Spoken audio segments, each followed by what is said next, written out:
Hello दोस्तों, मैं दुजेंद्र कुमार स्वागत करता हूं आपका target with Teja YouTube channel पर। ऐसे ही हम एसएससी जीडी का प्रैक्टिस सेट नंबर 4 करा रहे हैं। दोस्तों, आपकी तैयारी बहुत अच्छे से चल ही रही होगी और देखते हैं प्रैक्टिस सेट नंबर 4। आपका समय बिना गवाए हम प्रश्न देखते हैं। प्रश्न संख्या 1 क्या कहता है? दोस्तों पढ़िए प्रश्न संख्या 1। निम्नलिखित प्रश्न में दिए गए 4 विकल्पों में से उस विकल्प का चयन करें जो दिए गए मुहावरे का सर्वश्रेष्ठ रूप से अर्थ व्यक्त करता है। ठीक है दोस्तों, एक मुहावरा दिया गया है, इसका हमें अर्थ बताना है। मुहावरा है तंग हाल होना, यानी कि तंग हाल होना, धन की कमी आ जाना। तो देखते हैं, तंग हाल होने का मतलब होता है धन की कमी आ जाना। ऑप्शन देखते हैं, युद्ध में फंसना। ऑप्शन 2 है बहुत अधिक बीमार होना। ऑप्शन 3 है मानसिक बीमारी होना। ऑप्शन 4 है आर्थिक तंगी होना।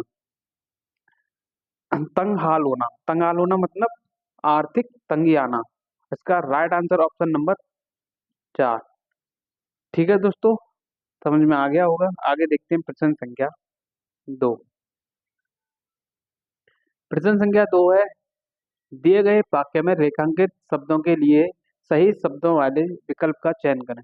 एक वाक्य दिया गया है, उसमें एक अंडरलाइन यानी रेखांकित भाग है, उसका हमें सही शब्दों वाला विकल्प चुनना है। जैसे 4 विकल्प दिए हैं।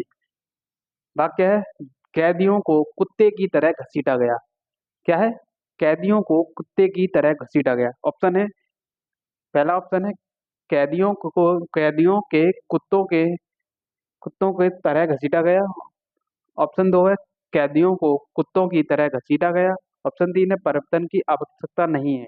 ऑप्शन 4 कैदियों के कुत्तों की तरह घसीटा गया। आपको पढ़ने से पता लग गया होगा इसका राइट आंसर क्या है। कैदियों को कुत्ते की तरह नहीं, ये गलत लिखा हुआ है। कैदियों को कुत्तों की तरह घसीटा गया, इसका राइट आंसर ऑप्शन नंबर 2। क्या है? कैदियों को कुत्तों की तरह घसीटा गया। ठीक है दोस्तों, समझ में आ गया होगा। आगे देखते हैं प्रश्न संख्या 3। दिए गए वाक्य में रेखांकित शब्दों के लिए सही शब्दों वाले विकल्प का चयन करें। ठीक है दोस्तों, दिया है जो परिश्रम करते हैं वह सफल होते हैं। हमें इसका सही शब्द बताना है। ठीक है, ऑप्शन है जो परिश्रम करते हैं वे सफल होते हैं। ऑप्शन 2 है जो परिश्रम करते हैं जो सफल होते हैं। ऑप्शन 3 जो परिश्रम करते हैं वैसे सफल होते हैं। ऑप्शन 4 जो परिश्रम करते हैं वे वह सफल होता है। ठीक है दोस्तों, इसका राइट आंसर होगा ऑप्शन नंबर 1, जो परिश्रम करते हैं वे सफल होते हैं। यानी कि जो परिश्रम करेगा वे सफल अवश्य होगा। तो इसका राइट आंसर है ऑप्शन नंबर 1। ठीक है दोस्तों, आगे देखते हैं प्रश्न संख्या 4। प्रश्न संख्या 4 में दिया गया है, निम्नलिखित वाक्य में उस वाक्यांश को पहचानिए जिसमें मात्राओं से संबंधित अशुद्धियां हैं। क्या मात्राओं से संबंधित अशुद्धियां हैं? यदि कोई गलती नहीं हुई है तो कोई त्रुटि नहीं है का चुनाव करें। यदि इसमें कोई गलती नहीं है तो ऑप्शन नंबर हमें चुनना है पहला वाला, जैसे कि इसमें दिया है कोई त्रुटि नहीं है। ठीक है दोस्तों, आइए इसे पहले पढ़ते हैं, तभी पता लगेगा इसमें त्रुटि है या नहीं है। होली पर हमें अप्राकृतिक रंगों से त्योहार को नहीं मनाना चाहिए, बल्कि प्राकृतिक फूलों के रंगों से और अबीर को होली खेलनी चाहिए। तो हमें देखना है यह मात्राओं संबंधी अशुद्धि कहाँ पर हुई है। होली पर हमें अप्राकृतिक रंगों से त्योहार को मनाना चाहिए, एक हमारा ये वाला पूरा सही है। अब आगे देखते हैं, मनाना चाहिए बल्कि प्राकृतिक फूलों के रंगों से, ठीक है। अबीर को होली खेलनी चाहिए, क्या दिया रखा है? अबीर को होली खेलनी चाहिए। इसका राइट होता अबीर से होली खेलनी चाहिए। क्या होता? अबीर से, अबीर से होली खेलनी चाहिए। तो गलती कहाँ पर हुई है? अबीर को होली खेलनी चाहिए। तो इसमें देखते हैं ऑप्शन नंबर 3, अबीर को होली खेलनी चाहिए। ठीक है दोस्तों, आपके समझ में आ गया होगा। ठीक है, अब प्रश्न संख्या 5 आगे देखते हैं। प्रश्न संख्या 5, निम्नलिखित प्रश्नों में 4 विकल्पों में से उस विकल्प का चयन करें जो रिक्त स्थान के लिए सही भाववाचक संज्ञा वाला विकल्प है। क्या बताना है? भाववाचक संज्ञा। आपको पता ही होगा संज्ञाएं 5 प्रकार की होती हैं। कौन कौन सी होती हैं आइए देखते हैं। संज्ञा कितने प्रकार की होती है? 5 प्रकार। कौन कौन सी होती है? नंबर 1, व्यक्तिवाचक संज्ञा।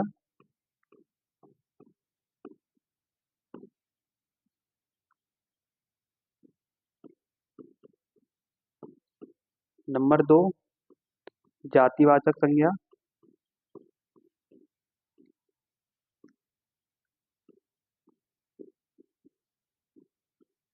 नंबर 3, भाववाचक संज्ञा।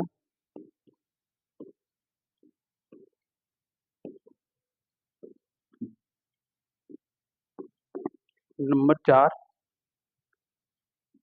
समूहवाचक संज्ञा।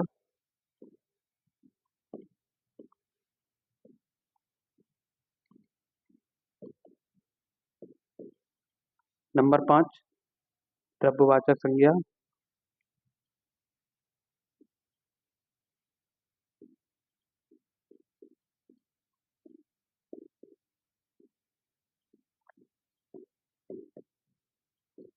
ठीक है दोस्तों, संज्ञा 5 प्रकार की होती है। व्यक्तिवाचक संज्ञा, जातिवाचक संज्ञा, भाववाचक संज्ञा, समूहवाचक संज्ञा, द्रव्यवाचक संज्ञा। व्यक्तिवाचक संज्ञा वे संज्ञा होती हैं जिनके जैसा कोई और ना हो, मतलब एक गुण रखने वाली। जैसे कि आपने देखा होगा आगरा। आगरा अपने आप में अकेला है, आगरा जैसा कोई नहीं है। जैसे कि गंगा, गंगा भी अपने आप में एक है। और जातिवाचक संज्ञा वे संज्ञा होती हैं जो एक से अधिक गुण रखती हूँ। जैसे कि नदी, आपने नदी बहुत सारी देखी होंगी जिनकी जैसा कोई और हो, जैसे नदी, फल। ठीक है दोस्तों, जानवरों के नाम।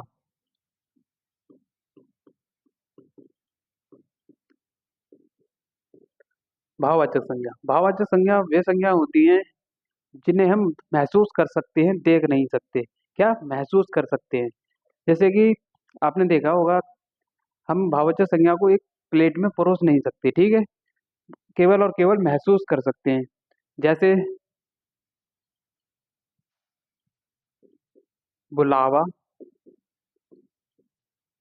ठीक है दोस्तों, बुलावा। समूहवाचक संज्ञा, समूहवाचक संज्ञा, समूहवाचक संज्ञा वे संज्ञा होती है जिनका एक ग्रुप होता है, यानी समूह, यानी इकट्ठा। जैसे टीम, पुलिस, आर्मी, ये क्या है? सभी समूहवाचक संज्ञा। द्रव्यवाचक संज्ञा, द्रव्यवाचक संज्ञा वे संज्ञा होती है जिन्हें हम नाप तोल सकते हैं। जैसे कि घी, पानी, दूध। ठीक है दोस्तों, ये द्रव्यवाचक संज्ञा है। इसका राइट आंसर होगा, किसी ने सच ही कहा है, जिसे आता है वही माता के दर्शन के लिए जा पाता है। क्या आता है? ऑप्शन देखते हैं, बुलावा, बुलाना, या बुला बुलवावा, बुलवाया। ठीक है दोस्तों, तो इसका राइट आंसर होगा ऑप्शन नंबर 2, बुलावा। क्या आता है?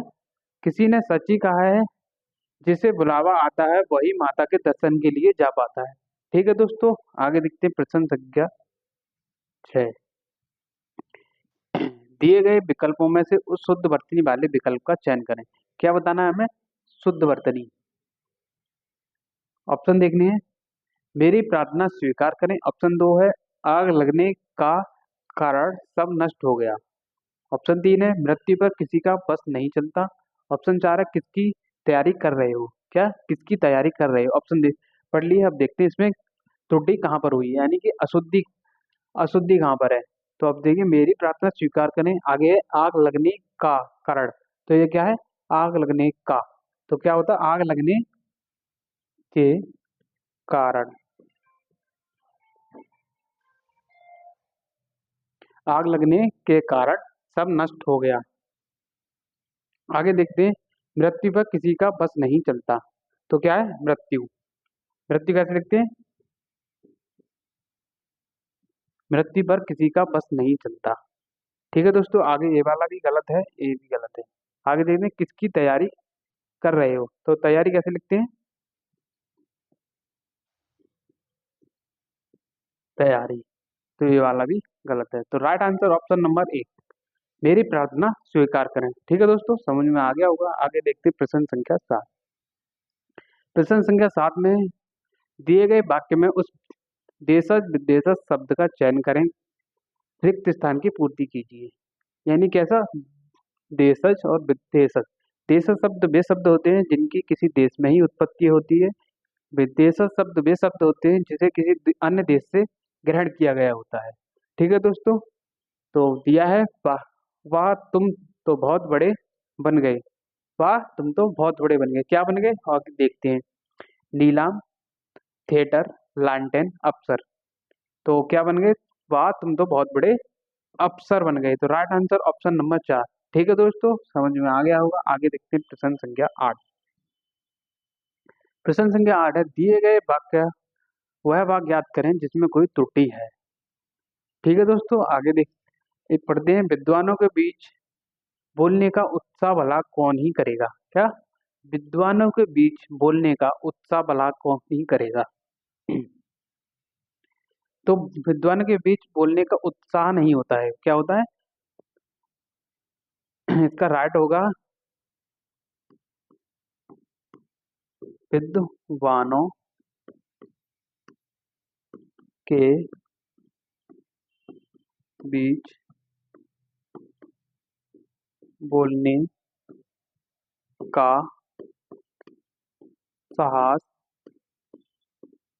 भला कौन ही करेगा, ये इसका राइट होगा। तो कहाँ पर गलती हुई है, उत्साह भला कौन। ठीक है दोस्तों, तो इसका राइट आंसर ऑप्शन नंबर 2, उत्साह भला कौन करेगा। ठीक है दोस्तों, आगे देखते हैं प्रश्न संख्या 9। निम्नलिखित प्रश्नों में 4 विकल्पों में से उस विकल्प का चयन करें जो रिक्त स्थान के लिए सही शब्द वाला विकल्प है। दिया है इसमें 4 ऑप्शन दिए हैं, सही शब्द भरना है। आज वही देश सबसे है जिसके पास ज्ञान की अद्भुत शक्ति है। कैसी, आज वही देश सबसे डैश है जिसके पास ज्ञान की अद्भुत शक्ति है। क्या है, ऑप्शन देखते हैं। पिछड़ा, ऑप्शन 2 है हारा हुआ, ऑप्शन 3 कामयाबी, ऑप्शन 4 दुखी। जिसके पास ज्ञान की अद्भुत शक्ति होती है तो वो क्या होता है, पिछड़ा नहीं होता। जिसके पास अद्भुत ज्ञान की शक्ति होती है वो हारता भी नहीं है, क्या होता है, कामयाब। ऑप्शन नंबर 3 इसका राइट आंसर होगा, दुखी भी नहीं होता। जिसके पास ज्ञान की अथाह शक्ति होती है वो हमेशा कामयाब होता है, अनेकों ऊंचाइयों को छूता है। ठीक है दोस्तों, प्रश्न संख्या 10। निम्नलिखित प्रश्न में 4 विकल्पों में से उस विकल्प का चयन करें जो कोष्ठक में दिए गए शब्दों के विलोम शब्द का सही विकल्प है। यानी इसका विलोम बताना है। सफर के दौरान हमने देखा कि फलों से अवनत डैश धरती को चूम रही हैं डालियां। तो हमें अवनत का विलोम बताना है। अवनत का विलोम होता है उन्नत। क्या होता है, उन्नत। भरी का विलोम होता है खाली। ठीक है दोस्तों, तो इसका राइट आंसर ऑप्शन नंबर 2। आगे प्रश्न संख्या 11। प्रश्न संख्या 11 देखिए दोस्तों, पढ़िए। दिए गए वाक्य में रेखांकित शब्द का विलोम शब्द ज्ञात कीजिए। हमें रेखांकित शब्द दिया है, इसका विलोम बताना है। पढ़िए, कृष्ण जी को अनेक रंगों के कारण श्याम भी कहते हैं। कृष्ण जी को अनेक रंगों के कारण श्याम भी कहते हैं। श्याम का अर्थ क्या होता है, श्याम का अर्थ होता है दोस्तों काला। क्या होता है इसका अर्थ,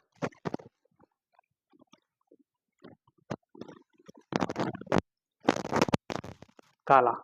और काला का विलोम क्या होता है, सफेद।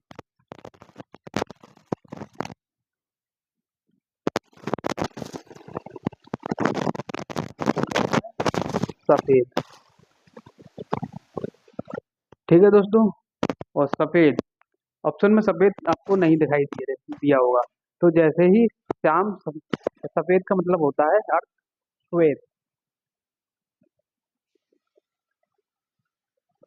श्वेत का अर्थ क्या होता है, सफेद। तो ऑप्शन नंबर फर्स्ट इसका राइट आंसर होगा। ठीक है दोस्तों, आपको समझ में आ गया होगा।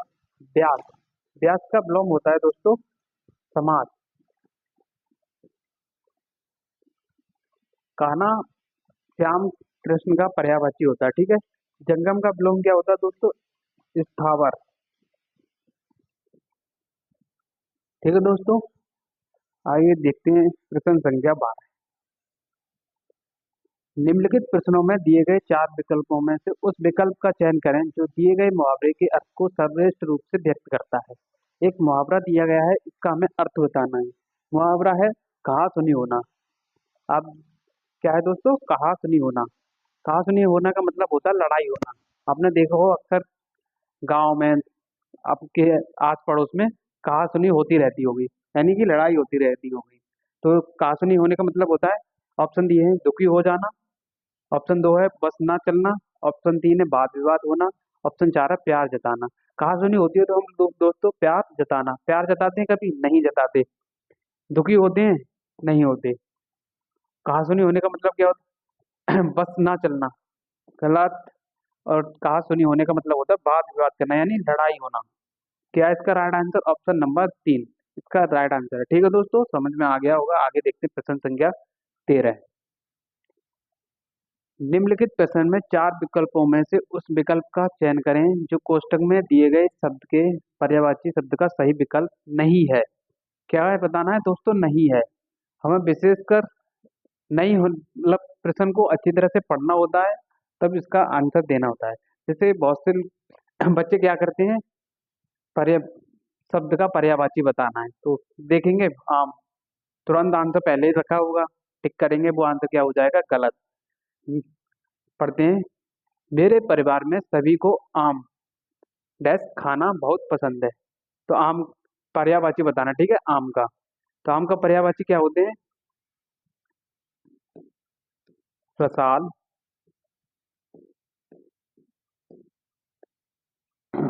आम्र, अतिसौरभ,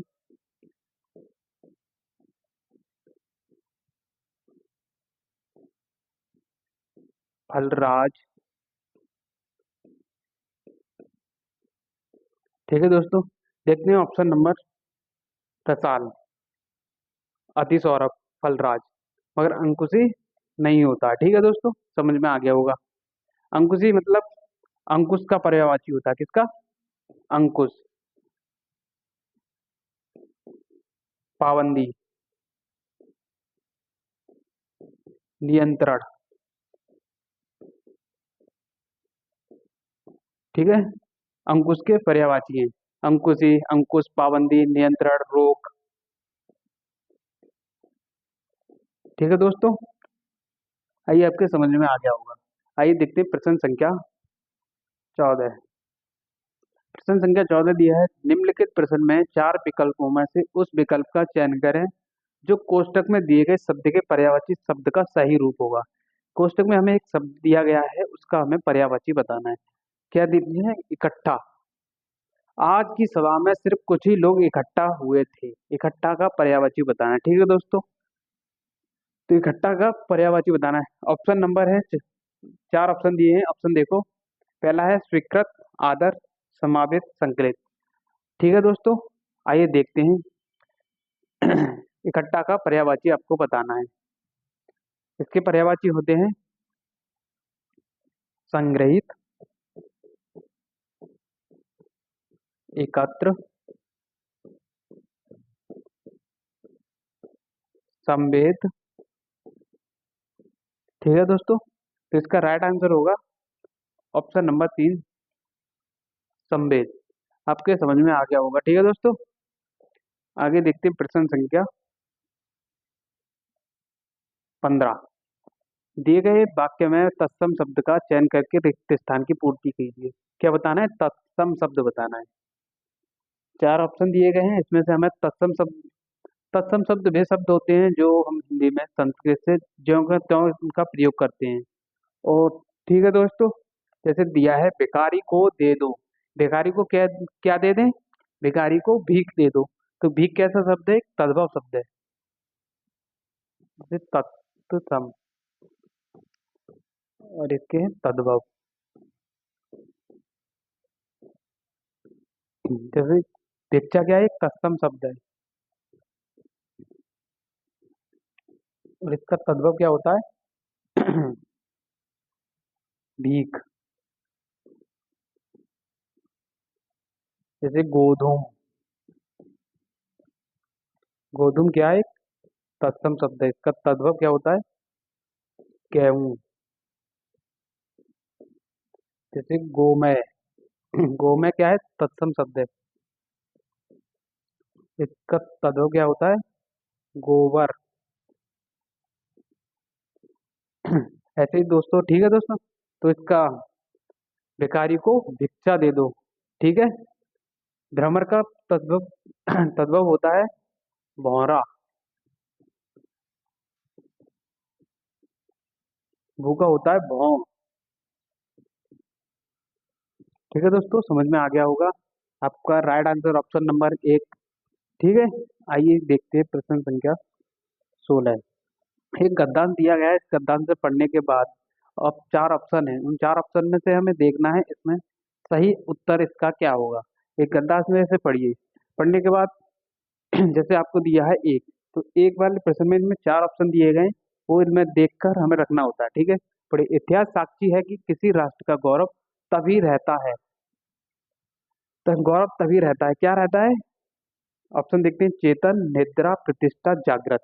तो इसका राइट आंसर ऑप्शन नंबर चार क्या रहता है? जागृत। इतिहास साक्षी है कि किसी राष्ट्र का गौरव तभी जागृत रहता है। आगे देखते हैं, जागृत रहता है जब वो अपने स्वाभिमान और बलिदान की परंपराओं को अगली को भी सिखाता है। अगली को भी सिखाता है, क्या सिखाता है? पीढ़ी, प्राचीन, दुनिया, नवीन। क्या सिखाता है? अगली पीढ़ी को भी सिखाता है। तो इसका राइट आंसर ऑप्शन नंबर पहला ही है। ठीक है दोस्तों, राइट आंसर ऑप्शन नंबर एक, परंपराओं की अगली पीढ़ियों को भी सिखाता है, संस्कारित करता है, उन्हें इसके लिए प्रेरित करता है। तो क्या करता है? प्रेरित। आगे देखते हैं दोस्तों, प्रश्न संख्या 18 है, रिक्त स्थान 3। उन्हें इसके लिए भी प्रेरित करता है, क्या करता है? घनिष्ठ प्रेरित करता है, अनेक प्रेरित करता है, घोर प्रेरित करता है, या निरंतर प्रेरित करता है? क्या करता है? नियंत्रण नियंत्र प्रेरित करता है। ठीक है दोस्तों, आगे देखते हैं प्रश्न संख्या 19। यहाँ तक हो गया था। नियंत्रण प्रेरित करता है, किसी राष्ट्र का भविष्य तभी होता है, किसी किसी राष्ट्र का भविष्य तभी होता है, क्या होता है? मालूम, निजता, चिंताजनक, उज्जवल। क्या होता है? उज्जवल। ठीक है दोस्तों, इसका राइट आंसर ऑप्शन नंबर चार। आगे देखते हैं, भविष्य तभी उज्जवल होता है जब वो अपने अतीत के अनुभवों को, अतीत यानी कि बीता हुआ, अतीत के अनुभवों और विरासत के गर्भ से पल पल जुड़ा रहता है। फिर भारत के पास तो गर्व करने के लिए अथाह भंडार है, समृद्ध इतिहास है, चित चित नाम है, संस्कृत सांस्कृतिक है। तो क्या है? खानदान, विडंबना, कोष्टक, या विरासत। क्या है इसका राइट आंसर? ऑप्शन नंबर चार, विरासत। चेतना में सांस्कृतिक विरासत है। ठीक है दोस्तों, हमारा जो 20 क्वेश्चन 20 प्रश्न का हिंदी का प्रैक्टिस सेट था, जो अब अभी कंप्लीट हो चुका है। ठीक है दोस्तों, हमारे चैनल टारगेट विद तेजा को सपोर्ट करें, सब्सक्राइब करें, वीडियो को शेयर करें। धन्यवाद दोस्तों।